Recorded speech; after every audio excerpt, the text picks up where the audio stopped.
Admiral stood alone on the bridge of her flagship, watching her people die.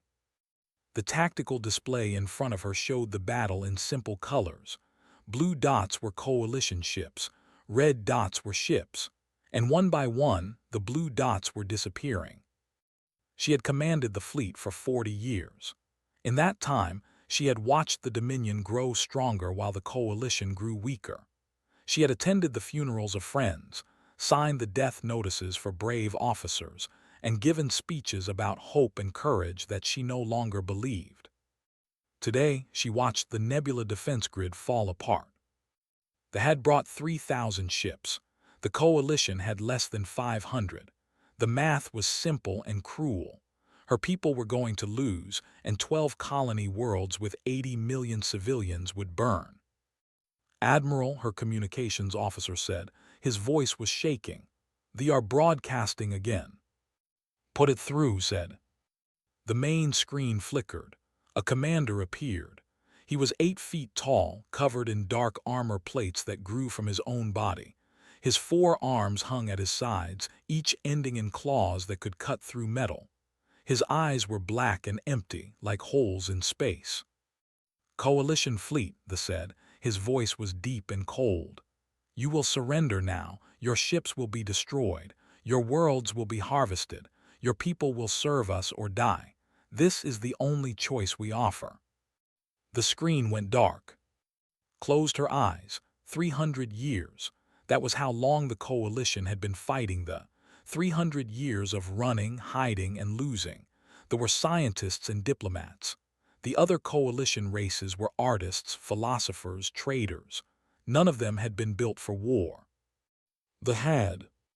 "Admiral," another officer said, "we have a response from Earth." Turned sharply. Earth, the quarantined world, the planet they had found 40 years ago and immediately locked away behind a containment barrier. She remembered reading the first observation reports about humans. At first, the scientists had been excited. A new intelligent species was always cause for celebration. Then they had looked closer. The humans fought, not just occasionally like some species did over territory or resources. They fought constantly. They fought each other over land, religion, politics, and ideas. They built weapons that could destroy entire cities. They trained their young from childhood to kill efficiently. One report had described something called a world war, where humans had killed 60 million of their own kind in just 6 years. Another report showed images of a weapon they called a nuclear bomb that turned cities into ash and left the ground poisoned for generations. The coalition had voted unanimously to quarantine Earth. Humanity was labeled dangerously unstable and unsuitable for galactic contact. A barrier was placed around their solar system, and they were left alone.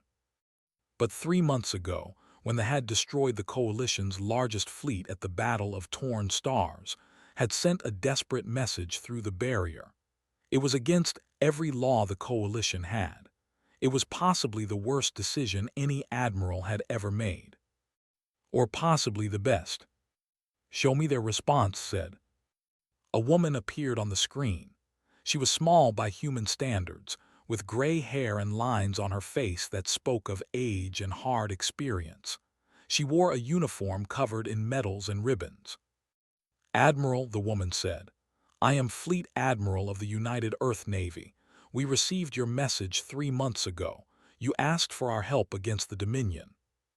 Nodded, though she knew this was a recording. "We have studied your enemy," continued. "We have reviewed the historical records of their attacks. We have counted your dead." She paused. 14 billion people. That is how many they have killed in 300 years. The fleet admiral leaned forward slightly. "You kept us locked away because you were afraid of what we might do. You thought we were too violent, too dangerous, too unstable to join your peaceful galaxy." Her voice was calm, but something burned behind her eyes. "You may have been right." Another pause. "We are coming, Admiral. We will arrive at your position in approximately 6 hours. When we get there, we will engage the Dominion with everything we have." A thin smile crossed her face. "Tell your people to stay out of our way." The recording ended. Stood very still. Around her, the bridge crew was silent. They had all heard the stories about humans. They had all seen the observation reports. "Admiral," her first officer said quietly, "are you sure about this, the humans?" "They are." "Monsters," said. "I was going to say unpredictable." "They are that," agreed. "They are also the only species in the galaxy that might be able to fight the. We have tried diplomacy. We have tried running. We have tried hiding. Nothing has worked." She looked at the tactical display where more blue dots were vanishing. "Perhaps it is time to try monsters." The next 6 hours were the longest of life. She watched her fleet fall back, giving ground to the swarm. She watched colony ships flee from worlds that would soon be burning. She listened to the final transmissions of captains who chose to die rather than surrender. And then, exactly on schedule, the humans arrived. Had expected perhaps 100 ships. Humanity had only achieved faster-than-light travel 40 years ago, after reverse engineering a crashed probe. They had been contained behind the barrier for most of that time. How large could their fleet possibly be? The answer appeared on her sensors and made her heart stop. 4,000 ships. They came out of hyperspace in perfect formation, spreading across the void like a metal storm. Small attack craft, medium cruisers, massive dreadnoughts that dwarfed anything the Coalition had ever built, and at the center of the formation, a flagship so large it registered as a small moon on her instruments. "By the sacred stars," her first officer whispered. The ships were covered in weapons, not the precise, elegant weapons the Coalition used. These were brutal things. Kinetic cannons that hurled chunks of metal at relativistic speeds, missile batteries loaded with nuclear warheads, plasma lances that could cut through armor like fire through paper.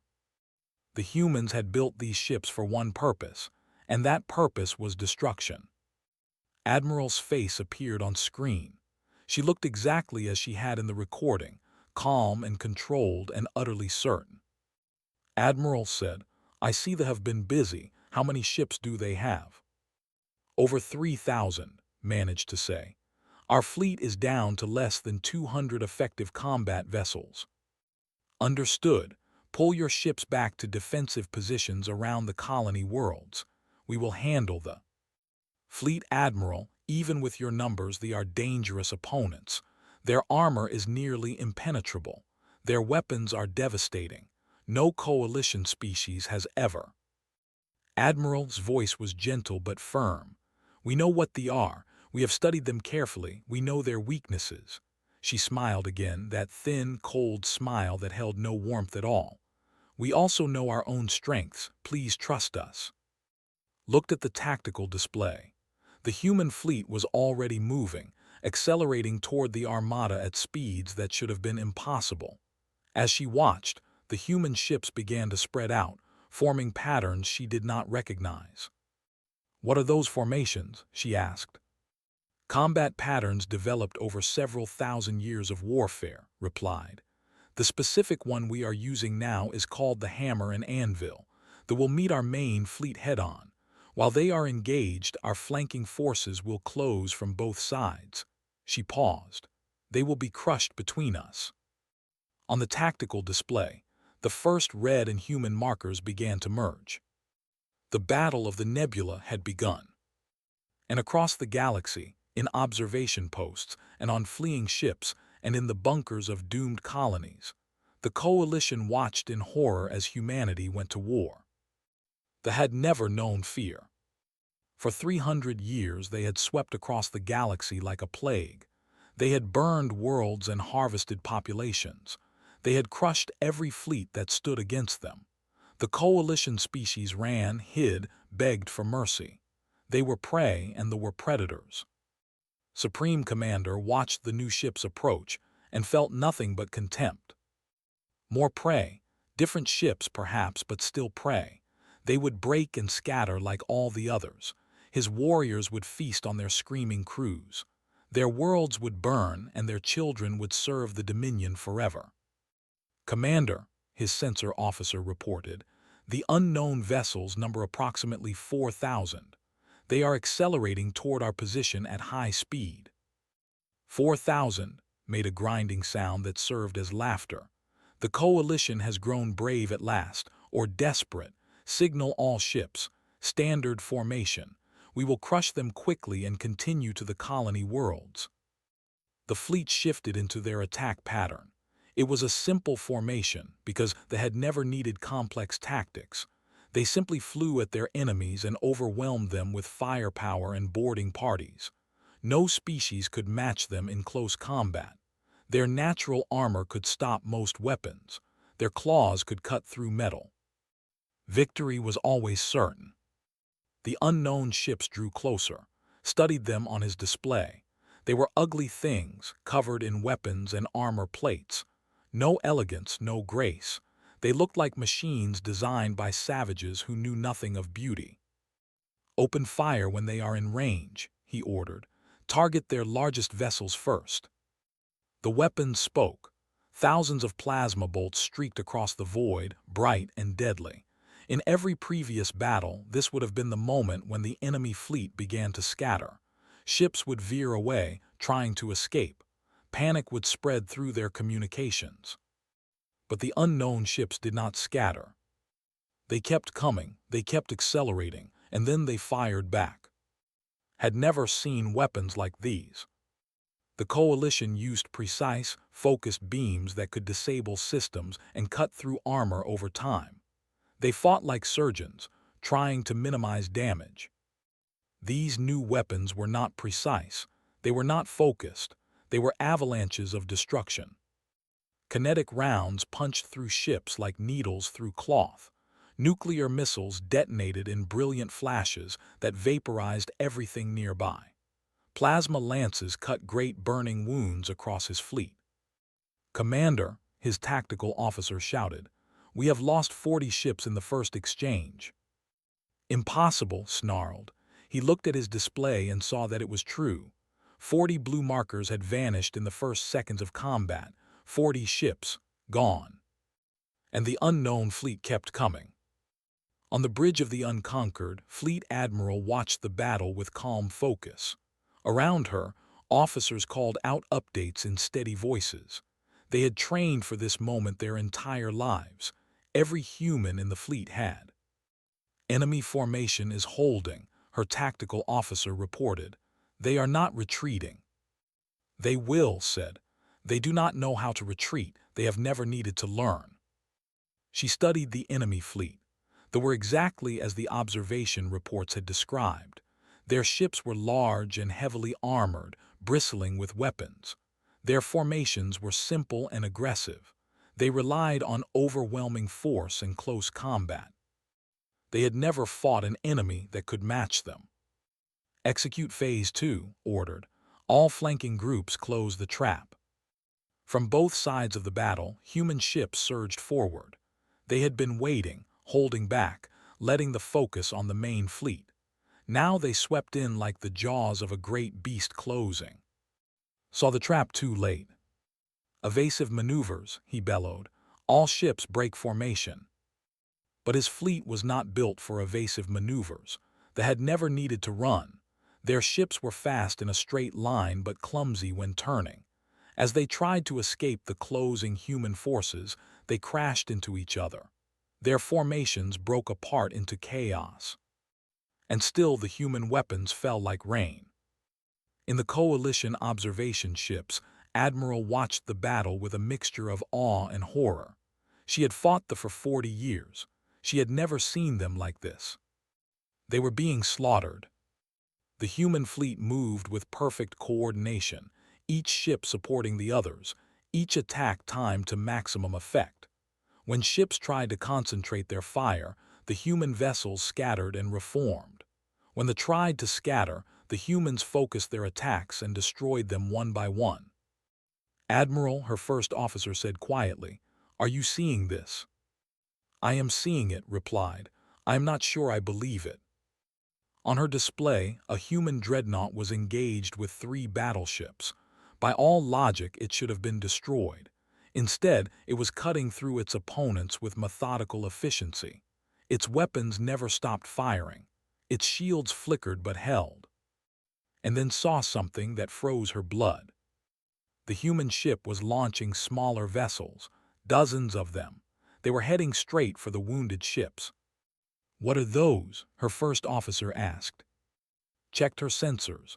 "Boarding craft," she said. They are boarding the ships." Silence on the bridge. "That is not possible," someone said. "They are twice our size. Their natural armor can stop pulse rifles. No species has ever survived close combat with them." Thought about the observation reports. The images of human soldiers fighting and dying in brutal wars. The training programs that turned young humans into killers. The weapons designed specifically for close-range violence. "These are not normal species," she said quietly. On the carrier Endless Hunger, everything was chaos. The ship had been hit by multiple missiles and was venting atmosphere from a dozen wounds. Emergency teams were trying to seal the breaches. Warriors were rushing to their combat stations, ready to repel boarders. They did not understand what was coming. The first human boarding craft punched through the hull near the engineering section.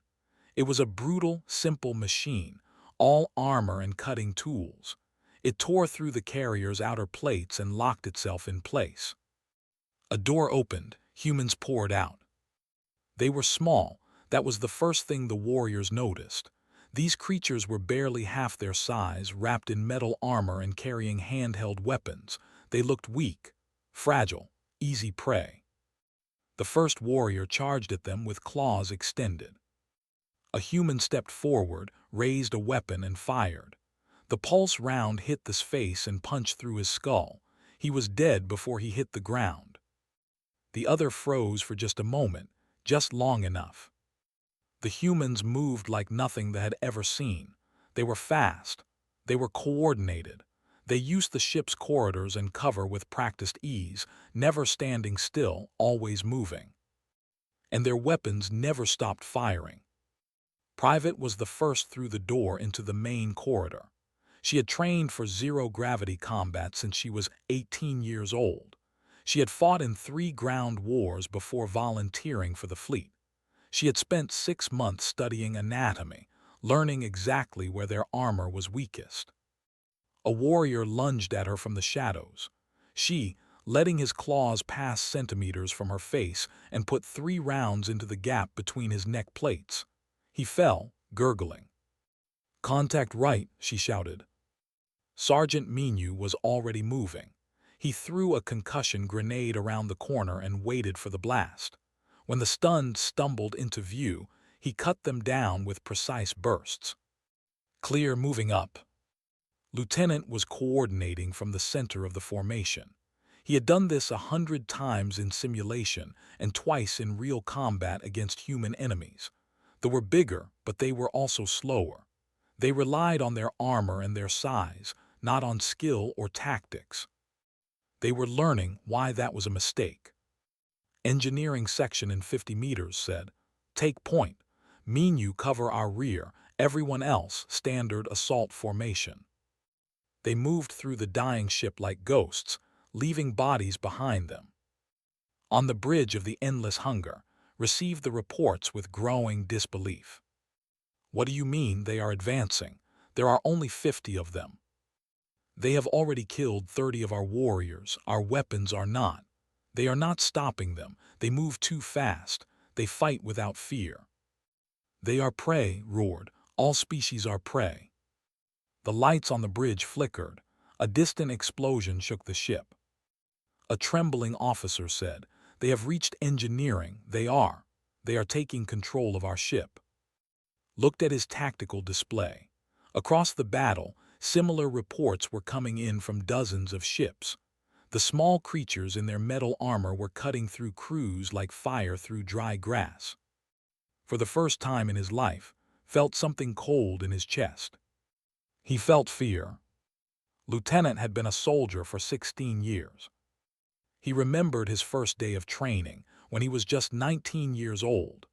The instructor, a hard woman with scars on her face, had looked at the new recruits and said something he never forgot. "You are not here to learn how to fight. Fighting is easy. Animals can fight. You are here to learn how to win." Now, standing in the corridor of an alien warship with bodies at his feet, understood what she had meant. "Status report," he said into his communicator. "Here, engineering is secure. We have control of the reactor. Mean you hear, rear guard is holding. No enemy movement from the lower decks." Good checked his weapon and reloaded. "We push for the bridge. Standard formation. Watch your corners." They moved. The ship was dark and strange. The corridors were tall enough for the giant aliens to walk upright, which meant the humans had plenty of room to maneuver. The air smelled wrong, some kind of chemical mixture that made eyes water slightly. The walls were covered in something that looked like organic growth. Private was on point. She was young, only 22, but she was one of the best close combat specialists had ever served with. She moved through the alien ship like she had been born there, her rifle sweeping back and forth, her eyes checking every shadow. "Contact," she said quietly. Two warriors came around a corner ahead. They were massive, their bodies covered in dark armor plates, their forearms holding weapons that looked like heavy rifles. They saw the humans and roared, a sound that would have frozen most species in terror. Did not freeze. She dropped to one knee and fired 3 times. The first shot hit the lead in the throat, finding the gap in his armor. The second and third shots hit the other warrior in the face. Both aliens fell. "Clear," said. She did not even sound out of breath. Stepped over the bodies. They were terrifying to look at, but they had weaknesses. Their armor was thick but not complete. Their size made them strong but also slow. And they had never learned to fear, which meant they never learned to be careful. Humans had learned both. Sergeant Minu came up beside him. Minu was older, in his late 30s, with gray starting to show at his temples. He had fought in more wars than could count. His face was calm, his movements precise. "Bridge should be 2 levels up," Minu said. "I am reading 12 to 15 life signs." "Then we go through them," said. On the Coalition observation ship, Admiral was watching multiple feeds from human helmet cameras. She had requested the access, wanting to understand how the humans were achieving the impossible. Now she wished she had not asked. The humans moved through the ship with terrible efficiency. They did not hesitate. They did not show fear. When they encountered warriors, they killed them with the same calm focus they might use to solve a math problem. "They are smiling," her first officer said quietly. He sounded sick. Looked closer at the feed. He was right. Some of the humans were smiling as they fought. Not cruel smiles, but the small, satisfied expressions of professionals doing work they were good at. "They enjoy this," another officer said. "They enjoy killing." "No," said slowly. "I do not think it is that simple." She had studied the observation reports on humanity very carefully over the past 3 months. She had read about their wars, yes, but also about other things. Their art, their music, their love for their families and friends, their capacity for kindness and sacrifice. Humans were not monsters who enjoyed violence. They were something more complex and perhaps more frightening. They were beings who had made violence into a skill like painting or music. They practiced it. They perfected it. They used it when they believed it was necessary. And right now, they believed it was necessary. On the carrier, squad reached the bridge level. The corridor ahead was blocked. 20 warriors stood in formation, their weapons ready, their claws gleaming in the dim light. Behind them, the bridge door was sealed. "Hold," said. The commander stepped forward. He was larger than the others, with armor plates and a voice like grinding metal. "Small creatures," the commander said. "You have fought well. We will give you a quick death if you surrender now." Looked at him. In some ways he respected them. They were warriors dedicated to their cause. They had built an empire through strength and courage. But they had also killed billions of innocent people. They had burned worlds and enslaved populations. They had shown no mercy, and they deserved none. "I have a different offer," said. "Speak." "Surrender your ship. Order your warriors to stand down. You will be taken prisoner and treated according to the rules of war. You will not be harmed." The commander made that grinding sound that served as laughter. "We do not surrender. We fight and we win, or we fight and we die. There is no other way." Nodded, "I understand." He raised his hand. "Menu, flash grenades, 3 count." "Wait," the commander started. 3 grenades flew through the air and exploded in brilliant white light. They screamed, their sensitive eyes overwhelmed by the flash. They staggered, blinded. The humans moved. What followed was brief and brutal. They could not see. They swung their claws wildly, hitting nothing. The humans flowed around them like water, finding gaps in armor, hitting weak points, moving before counterattacks could land. Took down 4 by herself, her rifle cracking in steady rhythm. Minu used his knife on 2 more, slipping behind them and striking before they knew he was there. Faced the commander directly. The big was recovering from the flash, his eyes focusing. He saw and roared, charging with all 4 arms extended. He was fast, faster than expected. But not fast enough. The charge dropped his rifle and drew his pistol in one smooth motion. He fired twice into the commander's side where the armor plates met. The stumbled, fired again into the neck joint. The commander fell.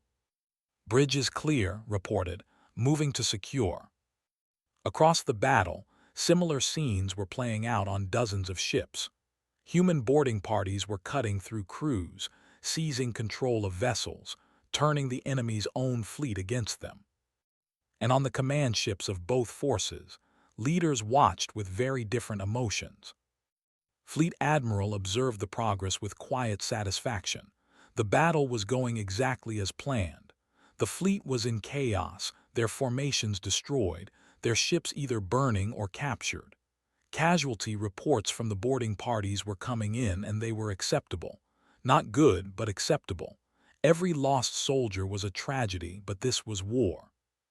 "Status of enemy command ship?" she asked. "Surrounded," her tactical officer replied. "They have nowhere to run." "Open a channel." The screen flickered. Supreme Commander appeared. He looked diminished. His proud stance was gone. His dark eyes held something that might have been shock. "Commander," said, "your fleet is destroyed. Your ships are captured or burning. You have no reinforcements coming. I am offering you one chance to surrender." Stared at her. What are you?" "We are humans." "Humans?" He said the word like it was a curse. "The quarantined species, the dangerous ones." "Yes." Was silent for a long moment. Then slowly he reached for something off-screen. His officers tensed, but he only pulled up a display showing the battle's progress. 300 years, he said quietly. 300 years we have ruled this galaxy. No species could stand against us. We were supreme. We were gods. "You were bullies," said. "You preyed on the weak because you had never met the strong. And now you have a choice. Surrender and live as prisoners until this war ends, or fight and die here, along with everyone under your command." Looked at the display, at the burning ships, at the captured vessels, at the tiny blue dots that marked human boarding parties moving through his fleet. "If we surrender," he said, "what happens to our people, our worlds, our families?" "We are not the," replied. "We do not kill civilians. We do not burn worlds for sport. Your people will be safe." She leaned forward. "But your military will be destroyed. Your fleet will be dismantled. Your ability to make war will end. Those are my terms." Closed his eyes. For 300 years they had known only victory. They had believed themselves invincible. Today, they had learned the truth. "I accept," he said. And with those two words, the Battle of the Nebula ended. On the Coalition observation ship, Admiral watched the commander's surrender with tears running down her face. Around her, her officers were cheering, embracing, weeping with relief. 300 years of fear. 300 years of running. Over. She looked at the human fleet on her display, those brutal, ugly ships filled with their terrifying crews. She thought about what she had seen today, the violence, the efficiency, the calm, professional destruction of an empire that had seemed unstoppable. The humans were everything the Coalition had feared, and right now was more grateful for them than she had ever been for anything in her life. The Battle of the Nebula was over, the fleet was broken, but the war had just begun. 3 days after the battle, Admiral welcomed Ambassador aboard her flagship for a strategic meeting. The human diplomat was a small woman with sharp eyes and a calm voice. She wore formal clothes, but noticed she also carried a sidearm on her hip. "Admiral," said with a slight bow, "thank you for hosting this meeting." "Thank you for saving my people," replied. "The colonies that would have burned without your intervention. That is why we came." They walked together through the ship's corridors to the conference room. Other Coalition admirals were already waiting there, representing a dozen different species. They all looked at with the same mixture of gratitude and unease. The humans had saved them, but the humans were also terrifying. Took her place at the table and activated a holographic display. A map of the galaxy appeared, showing Coalition territory, and the vast neutral zones between them. "Let me be direct," said. "The victory was significant, but it was only one battle. The Dominion still controls over 200 worlds.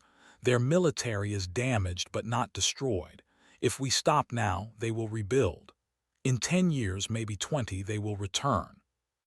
"What do you propose?" asked Admiral, a tall being from the species. "Total war."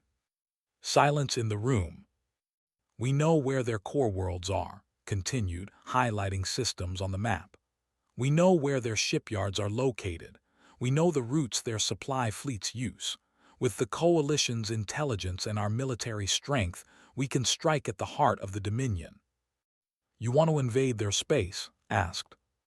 "I want to end this war permanently." Met each admiral's eyes in turn. "For 300 years you have played defense.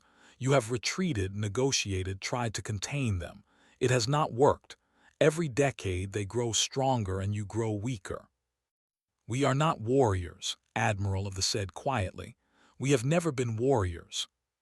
"No, but we are." His voice was calm but firm. "We will do the fighting. We are asking you to help us with intelligence, logistics, and most importantly, with deciding how this war should end." "What do you mean?" asked. Pulled up another display. It showed estimated casualties for different war scenarios. The numbers were staggering. "We can fight a limited war," she said. "We push into their territory, destroy their main fleets, force them to sign a peace treaty. They give up some systems, pay some reparations, promise to behave. In 50 years we do this again." She changed the display. "Or we can fight a total war. We destroy their military completely. We occupy their core worlds. We dismantle their government and rebuild it from the ground up.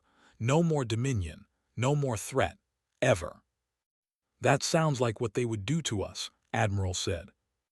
"No," shook her head. "If they won this war, they would enslave your populations and harvest your worlds. We are proposing to defeat their military and then rebuild their society. Their civilians would be protected. Their culture would survive, but their ability to make war would end." Studied the map. She thought about 300 years of fear, 300 years of watching friends die and worlds burn, 300 years of hoping that somehow, someday, things would get better. "How long would this take?" she asked. "Our estimates say 2 years for the main campaign, another 5 years for occupation and reconstruction. After that, We would maintain a presence to ensure stability, but the active fighting would be over. 7 years, said, after 3 centuries. Yes. Admiral leaned forward. And what do you want in return? Territory, resources, power in the coalition. Smiled slightly. We want to join the coalition as equal members.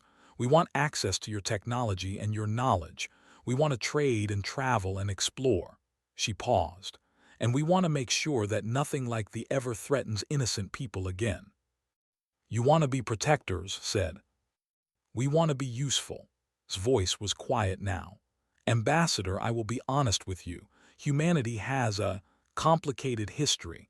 We have spent most of our existence fighting each other. We have done terrible things. When your coalition found us and put up that barrier, you were not wrong to be afraid. She stood and walked to the viewport, looking out at the stars. But being trapped behind that barrier, knowing there was a whole galaxy we could not touch, it changed us. It made us ask questions about who we wanted to be. When your message came, asking for help against it was like a door opening. She turned back to face the admirals. We can be destroyers. History has proven that. But we can also be builders, protectors, friends. We are asking you to give us the chance to be something better than we have been. Looked at the other admirals. She saw doubt on their faces, but also hope, the same hope she was feeling. What about the civilians? She asked. What happens to them after you win? They will be treated fairly. We will provide food, medicine, and security. We will help them rebuild. Over time, as they prove they can live peacefully, they will be given more freedom. Return to the table. We are not interested in revenge, Admiral. We are interested in justice. There is a difference. And if some of them want to keep fighting, then we will stop them, but we will not punish the innocent for the crimes of the guilty. She pulled up another document. We have written detailed plans for the occupation, rules for our soldiers, guidelines for treatment of prisoners and civilians. Humans have made mistakes in past wars. We are trying to learn from them. Read through the document. It was detailed and thorough. It showed a level of thought and care that she had not expected from a species known for violence. You have thought about this carefully, she said. We have thought about little else for 3 months. Sat down. We know what we are asking. We know how it looks, but we also know what happens if we do not act. They will rebuild. They will return. And next time there may not be anyone to save you. The room was silent for a long moment. Finally, Admiral spoke. I need to consult with my government. This is not a decision I can make alone. Of course, said. We are not asking for an answer today, but we are asking you to consider our proposal seriously. The meeting ended soon after. As the admirals filed out, stayed behind, was still looking at the map, her expression thoughtful. May I ask you something personal? Said. Of course. Why do you fight? Not humanity in general, you specifically. Why did you volunteer for this mission? Was quiet for a moment. Then she pulled up a small holographic image. It showed a young girl, maybe 7 or 8 years old, with dark hair and a bright smile. My niece, said. Her name is, she lives on Earth with my sister. She looked at the image with soft eyes. When I was her age, I watched my grandmother die in a bombing. I spent my childhood in shelters, hiding from people who wanted to kill us for reasons I still do not fully understand. She closed the image. I volunteered for this mission because I want to grow up in a galaxy where they are not burning colonies, where children do not have to hide in shelters, where peace is real and lasting, not just a pause between wars. That is a good reason, said. It is the only reason that matters, met her eyes. We are not fighting because we love violence. We are fighting because we hate what violence does to innocent people that have caused enough suffering. It is time for it to end. Thought about her own family, her children, safe on a coalition world far from the front lines. Her, who had never known a time without war. I will support your proposal, she said. I cannot speak for all the coalition, but I will argue in your favor. Thank you, Admiral. Do not thank me yet. Looked at the map one more time. You are asking us to trust you with the fate of the galaxy. That is not a small thing. No, agreed. It is not, but sometimes trust is the only way forward. She offered her hand in the human gesture of agreement. Took it. And in that moment, in a conference room on a damaged flagship surrounded by the wreckage of battle, the future of the galaxy changed. 1 week later, the coalition voted. The result was not unanimous. Some species wanted to negotiate with others wanted to retreat and strengthen their defenses. A few even suggested forcing the humans back behind their barrier. But in the end, the vote was clear. The coalition would support humanity's plan for total war against the Dominion. The real campaign was about to begin. 1 year later, the war was over. The campaign had been brutal and bloody. Human fleets had pushed deep into territory, capturing system after system. There had been desperate battles and last stands. Good soldiers had died on both sides. But in the end, the outcome was never really in doubt. They had been the most feared military force in the galaxy. They had conquered 100 worlds and enslaved billions. But they had built their empire on terror and overwhelming force, and when they faced an enemy that would not run and could not be frightened, they had no answer. The final battle took place above the last of their fleet made a desperate defense, fighting to protect their families and their future. They fought bravely. It was not enough. Fleet Admiral led the assault personally. Her flagship, the Unconquered, broke through the defensive lines and took position over the capital city. Below her, billions of civilians waited to learn their fate. All weapons hold fire, ordered. This battle is over. There is no need for more death. The Supreme Council contacted her within the hour. They were ready to surrender. The treaty was signed aboard the Unconquered, in the same conference room where had planned so many battles. The leaders looked broken, their proud bearing gone. They signed the documents with trembling claws. Total and unconditional surrender. The Dominion was finished. But the war's end was only the beginning of a new chapter. 6 months after the surrender, Ambassador stood before the Galactic Assembly. The Great Chamber held representatives from 47 species, including the coalition members, former subjects who had joined after liberation, and dozens of neutral observers who had come to see this historic moment. And of course the humans looked out at the gathered beings. Some were tall and thin, others were short and round. Some had 4 arms, others had none. They breathed different atmospheres and saw different spectrums of light, but they all shared one thing. They had all watched humanity go to war, and they would never forget what they had seen. "Thank you for this opportunity to address the assembly," began. Her voice was calm and clear, carrying to every corner of the chamber. "I know that many of you have questions about humanity, about who we are, about what we want, about whether we can be trusted." She paused. "I will try to answer those questions honestly." The chamber was silent. Every eye, every sensor, every attention was focused on her. "You have seen our history," continued. "You know about our wars. You know about the terrible things we have done to each other. When the coalition found us 40 years ago, you looked at us and saw a species that was too violent, too dangerous, too unstable to join your peaceful civilization." She nodded slowly. "You were not wrong." A murmur went through the chamber. "Humanity is violent. We have spent most of our existence fighting, and we have become very good at it. We carry weapons into diplomatic meetings. We train our children to defend themselves. We think about war and conflict in ways that most of you would find disturbing." She stepped forward. "But that is only part of who we are." The holographic display behind her lit up with images, not of battles but of other things. Humans building cities, humans caring for sick aliens in refugee camps, humans sharing food with children during the occupation. "We have spent the last year proving ourselves to you," said. "We said we would destroy the Dominion's military. We did. We said we would protect their civilians. We did. We said we would help them rebuild. We are doing that now." More images. Schools opening in former territory. Hospitals treating the wounded. Human soldiers playing with alien children who had never known a day without fear. "We are not perfect," continued. "We have made mistakes during this war and during the occupation. Some of our soldiers behaved badly and they were punished according to our laws.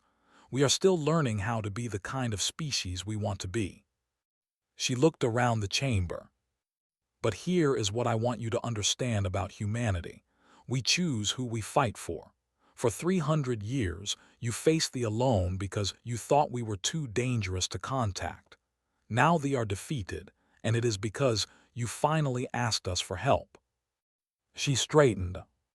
"The coalition can have our protection, our technology, our soldiers. We offer this freely as partners and friends. All we ask in return is that you remember something." Her voice hardened slightly. "We did not fight this war for territory. We did not fight for resources or power. We fought because they were killing people who could not defend themselves. That mattered to us. If it ever stops mattering to you, if you ever become the aggressors, the conquerors, the ones who prey on the weak, we will remember that too." The chamber was completely silent. "We are asking to join your coalition," concluded. "Not as guardians or protectors, but as equals. We want to learn from you. We want to share with you. We want to help build a galaxy where peace is real and lasting, where children do not have to hide from monsters, where no species ever has to face extinction alone." She bowed her head. "Thank you." For a long moment, no one moved. Then Admiral rose from her seat. The old walked slowly to the central podium, her movements careful and deliberate. She had aged visibly over the past year, the stress of war leaving its mark. But her voice was strong when she spoke. "I have known humanity for only a short time," said. "But in that time, they have done something no other species could do. They faced our greatest enemy and they won. Not for themselves, but for us." She turned to look at. "I was afraid of humans before I met them. I had read the reports. I had seen the images. I thought they were monsters wearing the faces of people." She paused. "I was wrong." The chamber stirred. "Humans are not monsters. They are warriors. And there is a difference."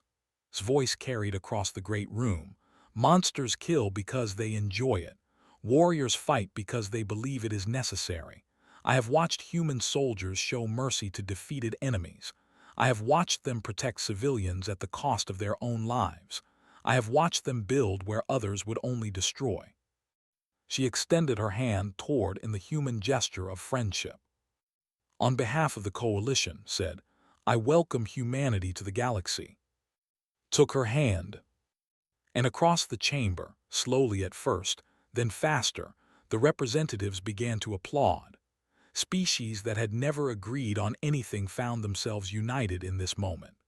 Former enemies stood beside old friends, all of them looking at the small human woman who represented something they had almost forgotten was possible. Hope. 3 months later, the reconstruction of space was progressing ahead of schedule. Human engineers worked alongside coalition scientists, building new cities and hospitals and schools. Former soldiers were being retrained as construction workers and teachers. Children who had been raised to hate were learning that there was another way. It would take generations to fully heal the wounds of 3 centuries of war, but it was possible now in a way it had never been before. On Earth, life went on much as it always had. People worked and played and argued and laughed. They raised children and buried parents and fell in love and got their hearts broken. They were still human, with all the flaws and strengths that implied. But something had changed. For the first time in their history, humans knew they were not alone. The galaxy was vast and full of wonders, and they had earned their place in it, not through diplomacy or science, but through something more primal. They had stood between the innocent and those who would harm them. They had fought and bled and died so that others might live. And in the end, that was all that mattered. In her office on the human embassy station, Ambassador looked at the holographic image of her niece. Little was 10 years old now, growing fast. She was learning about the galaxy in school, studying alien languages and cultures. She would grow up in a universe without the threat, without the constant shadow of war. That was worth everything. Smiled and turned back to her work. There was still so much to do, treaties to negotiate, relationships to build, a future to create. Humanity had joined the galaxy. The real adventure was just beginning. And somewhere, in every corner of the vast universe, species that had lived in fear for centuries looked up at the stars and felt something they had almost forgotten. Peace. Real peace. At last,